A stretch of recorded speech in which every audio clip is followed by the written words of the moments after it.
Hello मेरे प्यारे बच्चों। तो क्या हाल चाल। आई होप कि आप लोग बहुत ही मस्त होंगे और तंदुरुस्त होंगे और आपकी पढ़ाई भी बहुत ही मस्त चल रही होगी। तो चलिए आज की वीडियो में हम लोग देखते हैं अंशाल पेपर रसायन विज्ञान का, ठीक ना। जो आपका रसायन विज्ञान का अंशाल पेपर सेट नंबर 7 हो रहा था, ठीक ना, यानी कि अंतिम सेट आपका बचा हुआ है, वो सेट भी मैं उसको कंप्लीट करा दूंगा जल्द ही। तो यहाँ पर देखिए, अगर आप लोग पीडीएफ नहीं लिए तो इस नंबर पर कॉन्टेक्ट करके पीडीएफ आप लोग ले लीजिए, ठीक है। तो चलिए हम लोग चलते हैं सेट नंबर 7 पर। ये आपका है सेट नंबर 7। सेट नंबर 7 में क्वेश्चन नंबर आपका हो चुका था प्रश्न नंबर 4 का घ तक, ठीक है, यानी कि ये पूरा हो चुका है। प्रश्न नंबर 5 बचा है। तो यहाँ पर देखिए क्वेश्चन के साथ आंसर हम लिख लिए हैं और चलिए यहाँ पर हम लोग समझा देते हैं आपको। तो यहाँ पर देखिए पहला क्वेश्चन है ये प्रश्न नंबर 5 का का इसमें का पहला है, ठीक है। कह रहा है कि सीसा संचायक बैटरी के डिस्चार्ज होते समय होने वाली सेल अभिक्रियाओं को लिखिए। ये क्या कर रहा है, शीशा संचायक जो आपकी बैटरी होती है, ठीक ना, जो एक सेल होता है उसका जो सेल होता है वो जब डिस्चार्ज होता है तो उस समय होने वाली अभिक्रिया को वो समझाना है। तो यहाँ पर देखिए डिस्चार्ज होते समय हम यहाँ पर आपको समझने के लिए डिटेल में लिखे हैं। यहाँ पर देखिए डिस्चार्ज होते समय, यहाँ पर देखिए एनोड, एनोड जो होगा यहाँ पर एग्जाम्पल है, एनोड जो होगा आपका पी बी होगा, ठीक ना, पी बी है और यहाँ पर पी बी प्लस 2 हो जा रहा है। यानी कि यहाँ से देखिए 2 इलेक्ट्रॉन यह त्याग रहा है, तो 2 इलेक्ट्रॉन का मतलब यहाँ पर पॉजिटिव 2 चार्ज आएगा, ठीक है। तो यहाँ पर 2 इलेक्ट्रॉन बाहर निकल रहा है। फिर यहाँ पर देखिए कैथोड में क्या होता है, पी बी प्लस 2 होता है और ये क्या करता है, 2 इलेक्ट्रॉन लेता है। क्या करता है, यह 2 इलेक्ट्रॉन लेता है। तो यहाँ पर ये 2 इलेक्ट्रॉन लिया तो ये जो +2 चार्ज था इसका ये न्यूटन हो गया, ठीक है। उसके बाद देखिए पूरा रिएक्शन देखते हैं। यहाँ पर देखिए ये हाफ रिएक्शन था, ये क्या था, हाफ रिएक्शन, ये पूरा रिएक्शन है। यहाँ पर पी बी जो आपका ये पी बी है, P B plus P B O two plus में 2H2SO4, ठीक ना, H2SO4 है, सल्फ्यूरिक अम्ल लिया गया है यहाँ पर, ठीक है। और यहाँ पर जब ये दोनों मिलाए जाते हैं तो यहाँ पर देखिए PbSO4 बनता है। क्या बनता है, PbSO4 बनता है और ये H जो होता है हाइड्रोजन जल बनाकर निकल जाता है, H2O के रूप में निकल जाता है, ठीक है। तो यहाँ पर 2PbSO4, ठीक ना, 2H2O, ये जो आपका समीकरण है संतुलित है, ठीक है। क्योंकि यहाँ पर देखिए एक पीबी 2 पीबी, यहाँ पर देखिए 2 पीबी, ठीक है। फिर SO4 2 है, देखिए 2 आगे लगा है, 2SO4, तो यहाँ पर 2SO4, ठीक है। और 2H2 है और 2O2 यहाँ पर है, तो यहाँ पर देखिए 2H2O निकल गया, ठीक है। और घनत्व तो कम हो जाता है, जो इसका घनत्व होता है ना कम हो जाता है। जब ये रिएक्शन होती है तो घनत्व इसका क्या हो जाता है, कम हो जाता है। अब चलिए चलते हैं नेक्स्ट नेक्स्ट पर, इसी के दूसरे क्वेश्चन पर। अब देखिए यहाँ पर प्रश्न नंबर 2 है, उसी में क्या कर रहा है कि निम्नलिखित से के विद्युत वाहक बल निम्नलिखित के विद्युत वाहक बल की गणना कीजिए। यहाँ पर दिया सेल के, यहाँ पर सेल रहेगा, ठीक है, सेल का विद्युत वाहक बल की गणना कीजिए। यहाँ पर सेल दिया है Cu सॉलिड है, Cu2+ ये लिक्विड हो जा रहा है और Ag+ लिक्विड है और Ag से क्या हो रहा है, सॉलिड हो जा रहा है। तो यहाँ पर देखिए दिया है, क्या आपका दिया है, इलेक्ट्रॉन, ये जो इलेक्ट्रॉन कर रहे हैं E0 दिया है, E0 का वैल्यू आपका दिया है जो Cu2+ है और Cu इसका इसका मान दिया आपका 0.34 वोल्ट, ठीक ना, ये एनोड है। अब देखिए यहाँ पर इलेक्ट्रॉन E0 है, Ag+ से Ag हो जा रहा है, इसका मान दिया आपका 0.80 वोल्ट, ठीक है। अब देखिए इसमें कौन एनोड है कौन एनोड है कौन कैथोड है, कैसे पता करेंगे। तो यहाँ पर देखिए Cu से, यह देखिए Cu से क्या हुआ, Cu2+ हुआ। तो यहाँ पर देखिए Cu से Cu2+ हुआ, तो इलेक्ट्रॉन किधर जुड़ा है, इलेक्ट्रॉन आपके दाहिनी तरफ जुड़ा है। जब इलेक्ट्रॉन दाहिनी तरफ जुड़ेगा तो उसका ऑक्सीकरण होगा, क्या होगा, ऑक्सीकरण होगा। और जिसका ऑक्सीकरण होता है उसको हम लोग एनोड बोलते हैं, जिसका एनोड होता है उसको ऑक्सीकरण, या जिसका ऑक्सीकरण होता है उसको हम लोग क्या कहेंगे, एनोड। तो ये आपका एनोड हो गया, ठीक है। अब देखिए यहाँ पर Ag+ से, यहाँ पर देखिए Ag+ से Ag हो रहा है, Ag ये लिक्विड है और ये क्या हो जा रहा है, सॉलिड हो जा रहा है इधर आकर। तो यहाँ पर देखिए Ag+ से क्या हुआ, यहाँ पर Ag हुआ, तो ये इलेक्ट्रॉन बाईं तरफ आपके जुड़ा है, ठीक है। तो बाईं तरफ जुड़ने का मतलब ये है कि जब इलेक्ट्रॉन बाईं तरफ जुड़ेगा तो वो अपचयन कहलाएगा, ठीक ना। अपचयन होगा तो अपचयन को हम लोग क्या कहेंगे, कैथोड कहेंगे। तो ये एनोड हो गया, ये कैथोड हो गया। जो आपका Cu वाला था एनोड हो गया और जो आपका Ag वाला था कैथोड हो गया, ठीक है। ये बात आप लोग मत भूलिएगा, एग्जाम में बहुत ही काम आएगा इसका।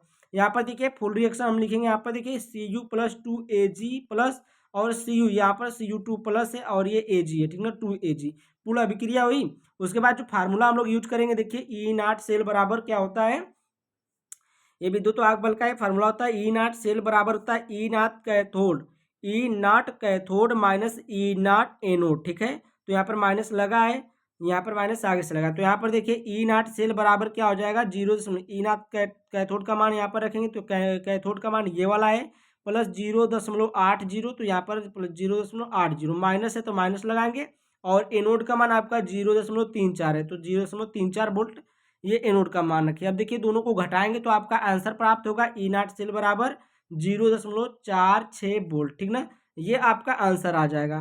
ठीक है, आगे चलते हैं हम लोग नेक्स्ट क्वेश्चन पर। तो यहाँ पर देखिए प्रश्न नंबर 5 का ख है, किसी अभिक्रिया के वेग पर उत्प्रेरक का क्या प्रभाव होता है। एक प्रथम कोटि की अभिक्रिया 50 मिनट में 40% पूर्ण होती है। अभिक्रिया के 80% पूर्ण होने में लगने वाले समय की गणना कीजिए। दिया है log 2 का मान 0.30 नहीं होता है, 0.3010 होता है। ठीक है, 3010 होता है, तथा log 6 का मान दिया है 0.77 यानी कि 7782 है। ठीक है, अब देखिए हम लोग देखिए पहले क्या कहा है, किसी अभिक्रिया के वेग पर उत्प्रेरक का क्या प्रभाव होता है ये देख लेते हैं। अभिक्रिया के वेग पर उत्प्रेरक का प्रभाव हेडिंग है, और बढ़िया से हेडिंग लगाकर आपको लिखना रहता है। ठीक है, यहाँ पर देखिए पहला है कि उत्प्रेरक अभिक्रिया की दर को बढ़ाता है। जो आपका उत्प्रेरक होता है क्या करता है, अभिक्रिया की दर को क्या कर देता है, बढ़ा देता है। ठीक ना, यानी कि बढ़ाता है। दूसरी पॉइंट है उत्प्रेरक अभिक्रिया की दर को कम या ज़्यादा भी कर सकता है। जो आपका उत्प्रेरक है यह अभिक्रिया की दर को कम भी कर सकता है और ज़्यादा भी कर सकता है। दर यानी कि जो उसका वेग होता है, ठीक है, उसकी वेग को क्या कर दे, कम भी कर सकता है ज़्यादा भी कर सकता है, जो आपका उत्प्रेरक होता है। ठीक है, ये जैसे आग में घी डालते हैं तो आग क्या होती है, बहुत तेजी से जलने लगती है, तो उत्प्रेरक भी क्या काम करता है, आग की तरह ही कार्य करता है। ठीक है, अभिक्रिया के लिए। तो यहाँ पर देखिए तीसरी पॉइंट है, उत्प्रेरक अभिक्रिया की दर को बढ़ाने के लिए सक्रियण ऊर्जा को कम करता है। यानी कि जब सक्रियण ऊर्जा आपकी कम होगी तो जो उत्प्रेरक रहेगा वो अभिक्रिया की दर को क्या करेगा, बढ़ा देगा। ठीक है, जब अभिक्रिया की दर बढ़ेगी किसके द्वारा, उत्प्रेरक के द्वारा, तो सक्रियण ऊर्जा अपने आप कम हो जाएगी। चौथी पॉइंट है उत्प्रेरक अभिकारकों की ऊर्जा को बढ़ाता है। जो उत्प्रेरक होता है वो क्या करता है, अभिकारकों की ऊर्जा को बढ़ाता है। पांचवी पॉइंट है उत्प्रेरक अभिक्रिया में भाग नहीं लेता। जो उत्प्रेरक होता है वो अभिक्रिया में भाग नहीं लेता है। ठीक है, बस उसमें क्या करता है अपना मतलब वो भाग नहीं लेता है, लेकिन उसको बढ़ाने का कार्य करता है, धक्का देने का कार्य करता है। समझ लीजिए एक प्रकार से धक्का देने का कार्य करता है, धक्का देने का। ठीक है, केवल क्रिया की गति को प्रभावित करता है। ठीक है, ये क्या करता है, प्रेरक अभिक्रिया में भाग नहीं लेता है, केवल क्रिया की गति को क्या करता है, प्रभावित करता है। ठीक है, बात समझ में आई ना ये वाला। अभिक्रिया के वेग पर उत्प्रेरक का प्रभाव क्या होता है, तो ये आपको पूरा समझ में आ गया होगा। हम लोग आगे चलते हैं। अब यहाँ पर देखिए क्वेश्चन आपका जो पूछा था यहाँ पर वो क्वेश्चन हम ले लिए हैं। अभी हम आपको क्वेश्चन भी दिखाते रहेंगे इसमें सेट नंबर में। तो सेट नंबर कहाँ गया आपका, सेट नंबर हमें खोजना पड़ेगा आपको। देखिए यहाँ पर ठीक है, तो ये क्वेश्चन जो है आपका देखिए, किसी अभिक्रिया के वेग पर उत्प्रेरक का प्रभाव क्या प्रभाव होता है, ये तो हो गया।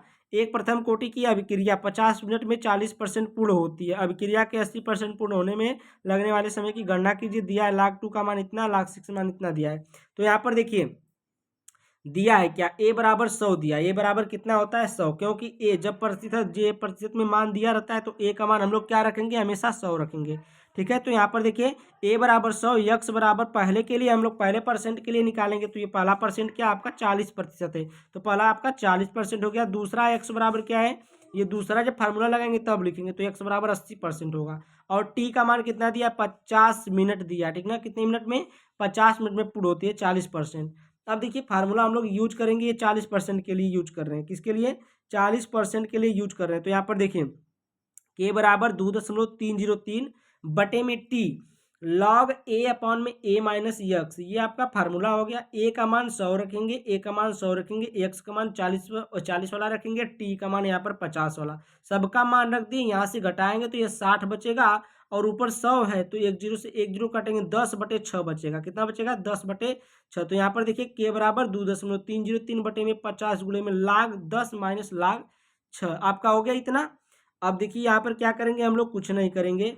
अब देखिए log 10 माइनस log 6 कहाँ से आया, ये सोच रहे हैं ना, तो यहाँ पर देखिए एक फार्मूला होता है, यहाँ पर हम फार्मूला लिख देते हैं कि log, यहाँ पर देखिए log यम लॉग यम बटे में यन है अगर, ठीक ना, लॉग यम बटे में यन है अगर, तो ये हो जाता है लाग यम माइनस लाग यन हो जाता है, ठीक है, ये हो जाता है फार्मूला, ठीक है, ये फार्मूला आपका होता है, इसको याद रखिएगा। आगे चलते हैं, यहाँ पर के बराबर आपका हो जाएगा, के बराबर हो गया ना लाग 10 माइनस लाग 6। अब लाग 10 का मान कितना होता है, 1 होता है, तो लाग 10 का मान 1 रखेंगे। यहाँ पर गलती मत करिएगा, कितने बच्चे होते हैं कि लाग 1 का मान रखेंगे और यहाँ पर मल्टीप्लाई कर देंगे, इसमें मल्टीप्लाई आपको नहीं करना है, लाग 1 का मान तो रख दिए, एक तो एक गायब हो जाएगा, नहीं होगा, पहले इसमें से घटा लेंगे तब गुणा करेंगे, ठीक है। तो यहाँ पर देखिए 2.303 बटे में 50 गुणे में 1 माइनस ये लाग 6 का मान इतना आया था, मतलब दिया है उसमें, क्वेश्चन में दिया आपके, ठीक है। जब आपको देखिए लाख का मान नहीं पता रहता है तो लाख का मान क्वेश्चन के नीचे दिया रहता है, ठीक है। वैसे आपको लाख 2 का मान, लाख 4 का मान, लाख 3 का मान, लाख 5 का मान, 6 का मान, इतना मान आपको याद रहना चाहिए, ठीक है।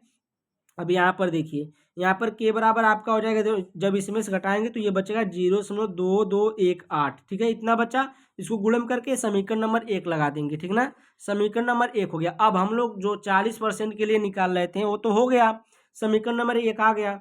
अब हम लोग किसके लिए निकालेंगे, 80% के लिए। यहाँ पर देखिए, यहाँ पर अभिक्रिया के 80% पूर्ण होने में लगने वाले समय की गणना करना है। तो यहाँ पर देखिए हम लोग 80% के लिए कितना समय के बराबर आपका 2.303 बटे में टी लॉग 100 बटे में 100, और ये 80% है तो 80, यहाँ पर माइनस में 80, तो यहाँ से घटाएंगे तो 20 बचेगा, एक जीरो से एक जीरो हम लोग काट देंगे, ठीक है, 10/2 बचा। इसको भी उसी प्रकार से करेंगे जैसे ऊपर किए थे यहाँ पर, ठीक है। तो लाख 10 माइनस लाख 6 हुआ था, यहाँ पर लाख 10 माइनस लाख 2 हो जाएगा, यहाँ पर आ गए।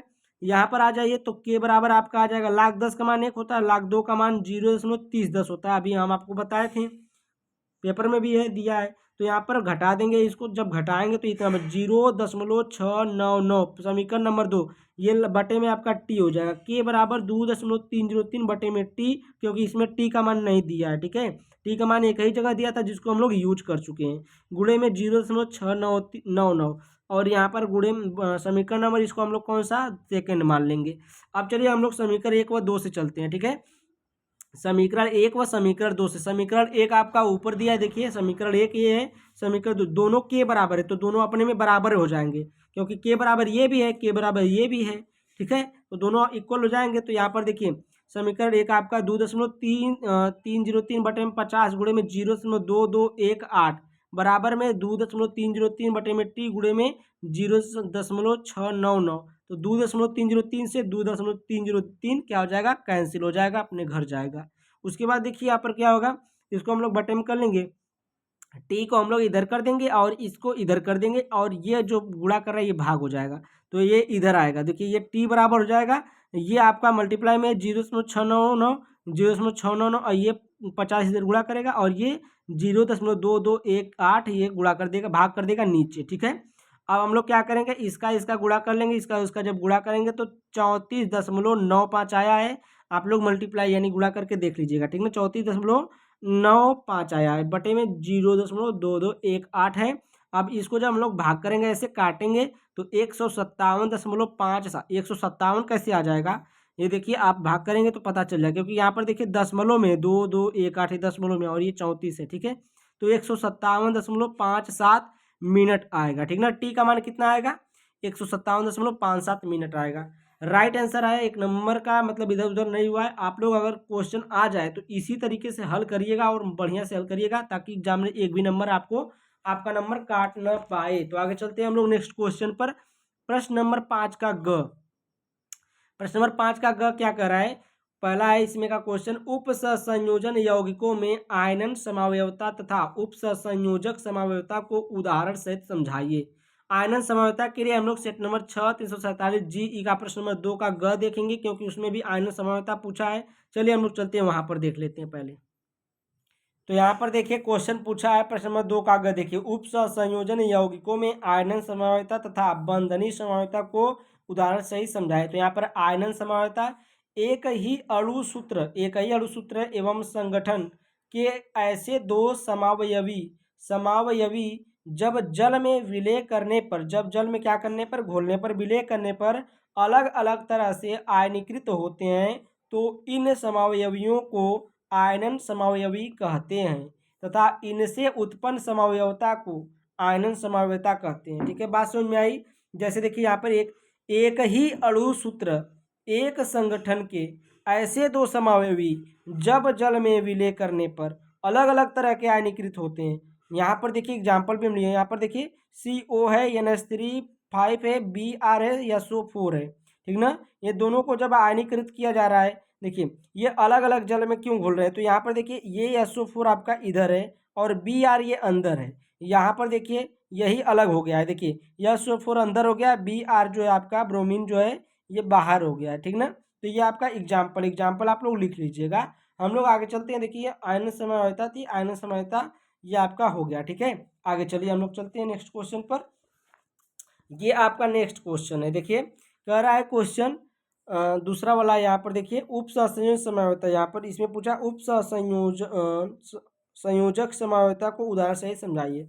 यहाँ पर देखिए इस प्रकार की समवयवता तब पाई जाती है जब धनायन तथा ऋणायन दोनों संकर हो। ठीक ना, संकर हो का मतलब इस प्रकार से हो, धनायन भी इस प्रकार से हो, ऋणायन भी इस प्रकार से हो। जैसे यहाँ पर देखिए CONH3 का 6 है, CrCN का 6 है, तथा यहाँ पर CuCOCN 6 है और यहाँ पर CrNH3 6 है। देखिए लिगेंड चेंज हुआ है, कुछ नहीं हुआ। यहाँ पर CO के साथ NH3 है, यहाँ पर CO के साथ CN है, यहाँ पर Cr के साथ CN है, यहाँ पर Cr के साथ क्या है, NH3 है। ठीक ना, बस कुछ नहीं हुआ, ही चेंजिंग हुई है। ठीक है, आगे चले हम लोग। देखिए दूसरा क्वेश्चन है निम्नलिखित उप संयोजन यौगिकों के IUPAC नाम लिखिए। IUPAC नाम लिखना है, तो यहाँ पर देखिए COCl2 EN का ट्वाइस है। ठीक ना, EN का ट्वाइस है और Cl है।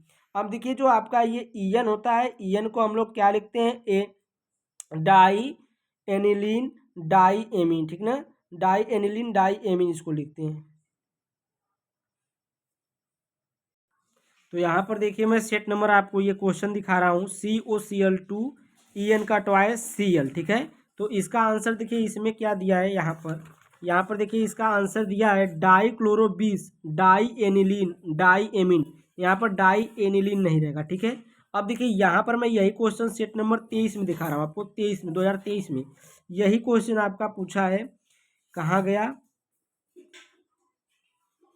यही क्वेश्चन है, एकदम यही question, same to same question है। ठीक है, तो सेम टू सेम क्वेश्चन का मतलब ये हम दिखाना चाह रहे हैं कि ये गलत गलत दो जगह आंसर कर दे रहा है। ठीक है, यानी कि यहाँ पर जो आंसर किया है वहाँ पर भी वही होना चाहिए ना। अब देखिए जो उसमें क्वेश्चन था वही यहाँ पर आंसर लिखा है। देखिए प्रश्न नंबर ग का 1 में, ये सेट नंबर आपका 23 का है।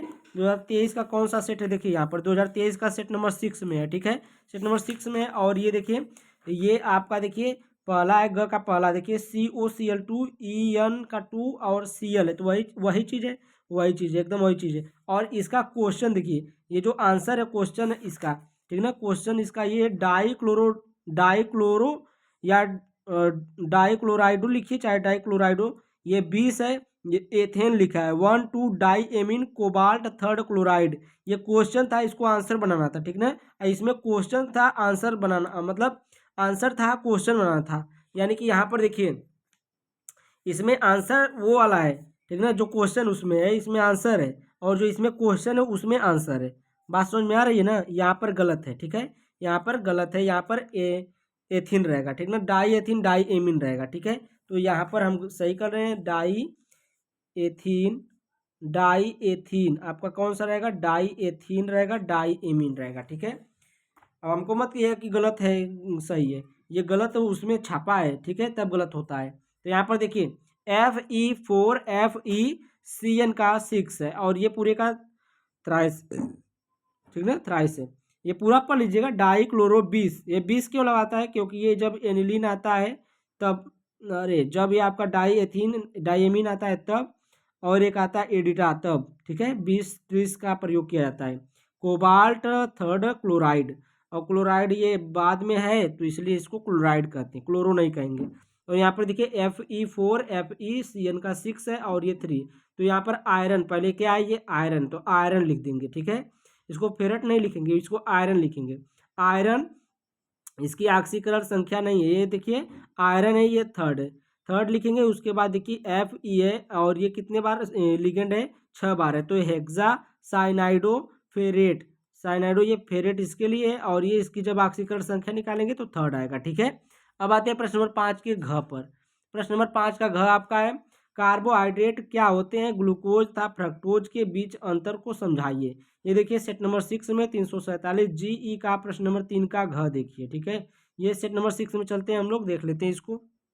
ये पहले हम लोग देखते हैं कार्बोहाइड्रेट। देखिए कार्बोहाइड्रेट क्या है, कार्बन कार्बन हाइड्रोजन और ऑक्सीजन परमाणुओं से मिलकर, ऑक्सीजन परमाणुओं से मिलकर बना होता है। जो कार्बोहाइड्रेट होता है कार्बन हाइड्रोजन और ऑक्सीजन परमाणु से मिलकर बना होता है। यह एक जैव अणु है जिसमें आमतौर पर हाइड्रोजन ऑक्सीजन परमाणु का अनुपात जो होता है 2:1 होता है, जैसा कि पानी में होता है। ठीक है, इसका सामान्य सूत्र आप देखिए CmH2O का यन होता है। ठीक है, जहाँ यम और यन भिन्न हो सकता है। जो आपका यम और यन है दोनों क्या हो सकता है, भिन्न भिन्न हो सकती है संख्या। अब देखिए ये आपका कार्बोहाइड्रेट में ग्लूकोज और फ्रक्टोज में अंतर। ये देखिए ग्लूकोज यह अंगूर की शर्करा के नाम से भी जाना जाता है। जो ग्लूकोज होता है किसके नाम से जाना जाता है, अंगूर की शर्करा के नाम से जाना जाता है। और फ्रक्टोज इसे फलों की चीनी के नाम से जाना जाता है। ठीक है, फ्रक्टोज को इसे फलों की चीनी के नाम से जाना जाता है। दूसरी पॉइंट, यह 6 सदस्यीय वलय है और यह 5 सदस्यीय वलय है। और यह देखिए तीसरी पॉइंट, यह शरीर के लिए उपयुक्त ऊर्जा स्रोत है और यह मस्तिष्क और मांसपेशियों के लिए उपयुक्त ऊर्जा स्रोत नहीं है। ठीक है, यह कम वसा का उत्पादन करता है, यह अधिक वसा का उत्पादन करता है। जो फ्रक्टोज होता है यह अधिक वसा का उत्पादन करता है, जो ग्लूकोज होता है कम वसा का उत्पादन करता है। अब हम लोग चलते हैं नेक्स्ट पर। अब देखिए यहाँ पर आया प्रश्न नंबर 5 का घ का दूसरा वाला, विटामिन ए तथा सी के, विटामिन ए तथा विटामिन सी के मुख्य स्रोत तथा इनकी कमी से होने वाले रोगों के बारे में लिखिए। तो सेट नंबर 2 347 GA का प्रश्न नंबर 6 के ख का अथवा देखें। Thank you. ठीक ना, प्रश्न नंबर 6 का ख का अथवा देखना है, चलिए हम लोग देख लेते हैं। अब देखिए यहाँ पर आ गए प्रश्न नंबर 6 का ख का अथवा, यह सेट नंबर 1 का है। तो निम्नलिखित विटामिन के स्रोत तथा इन विटामिनों के ने कमी के कारण होने वाला रोग का उल्लेख कीजिए। तो यहाँ पर देखिए ए का क्या है, तो विटामिन ए का जो स्रोत होता है दूध होता है, मक्खन, अंडा, मछली, कॉड लीवर है, आयल है, सब्जियां है, बंद गोभी है, गाजर है, टमाटर आदि, इतने जो होते हैं आपके मुख्य स्रोत है। क्या इसमें से आप लोग को 3-4 भी याद नहीं होगा, आप लिख लेंगे। ठीक है, बहुत आसान से, नहीं पढ़ेंगे तभी लिख लेंगे। विटामिन ए के मुख्य स्रोत है। अब कमी से होने वाला रोग जो है रात्रि अंधता यानी कि रतौंधी जिसे बोलते हैं। ठीक है, जीरोसिस त्वचा का शुष्क हो जाना, इसमें जीरोथैल्मिया है, और कार्निया का धुंधलापन हो जाना। ठीक है, तो इसमें जो आपकी कमी का रोग होता है रात्रि अंधता है, जिसको हम लोग रतौंधी बोलते हैं। उसके बाद देखिए विटामिन सी पूछा है, तो विटामिन बी भी आप लोग देख लीजिए।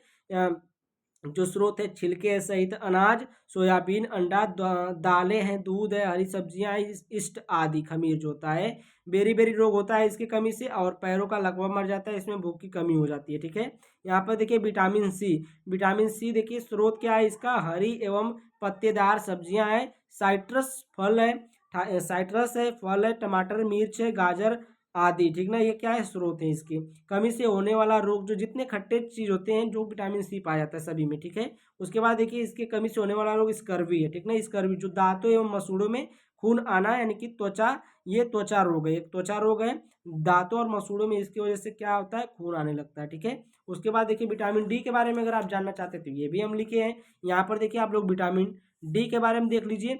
स्रोत इसका है सूर्य का प्रकाश है, दूध, मक्खन, नारियल, अंडा, मांस, जिगर, ये मछली के यकृत तेल आदि। ठीक है, कमी से होने वाला रोग रिकेट से अस्थि रोग होता है, ये हड्डी व दांतों में विकृति हो जाती है। उसके बाद देखिए विटामिन ई है, स्रोत है दूध, गेहूं, हरी सब्जी, तेल, मछली, जंतु तक आदि। ठीक ना, बंधता रोग होते हैं, कमी से होने वाला रोग कौन सा, बंध्यता होता है। जनन क्षमता का ह्रास, मांसपेशियों में दुर्बलता आ जाती है। ठीक है, विटामिन के जो होता है इसका स्रोत है आपका बंद गोभी, फूल गोभी, टमाटर, अंडा, गाजर, यकृत, पनीर आदि, यह विटामिन के स्रोत है। ठीक ना, कमी से होने वाला मस्तिष्क का जो रोग होता है इसके द्वारा होता है रक्तस्राव रोग होता है, रक्त का थक्का न बनना। ठीक ना, रक्त का थक्का इसमें नहीं बनता। तो आप लोग इसको स्क्रीनशॉट मार करके ये आप लोग क्वेश्चन को पूरा कर लीजिएगा, पढ़ लीजिएगा। ठीक है, तो आज के लिए इतनी बड़ी वीडियो रहेगी, और नेक्स्ट वीडियो के लिए आप लोग कमेंट करिएगा, नेक्स्ट वीडियो चाहिए तो हम तुरंत लाएंगे।